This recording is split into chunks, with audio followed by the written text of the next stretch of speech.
তার প্রেমিকার সঙ্গে থাকার পর আমার স্বামী বলল, আমি তার কাছে কিছুই নিই, সে আমাকে ছেড়ে যাচ্ছে। আমি অন্যায় অনুভব করলাম আর রাগ ফেটে উঠল। আমি আমার জবাব প্রস্তুত করলাম। শর্ট সার্কিট করালাম, তারগুলো ওভারলোড করলাম, অ্যালার্ম বন্ধ করলাম, আর ঘরটা ভস্মীভূত হয়ে গেল। সব দায় যেন তার উপরই পড়ে। এটাই চেয়েছিলাম। আমি বাচ্চাদের তাকে দিয়ে এলাম।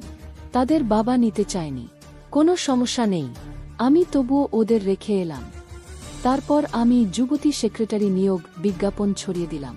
সে ফেঁসে গেল, একজনকে নিয়োগ দিল, তার সঙ্গে সম্পর্ক করল, আর যখন বিরক্ত হয়ে গেল তাকে চাকরি থেকে বের করে দিল। মেয়েটি কাঁদতে কাঁদতে আমার কাছে এলো আর বলল সে কোম্পানির টাকা চুরি করছে। তাই আমরা তার সব প্রতারণা প্রকাশ করে দিলাম। আর আমি আরও বড় কিছু পেলাম, তার হাতের আংটি সহ ফটোকপি তার সহকারিনীর শরীরে।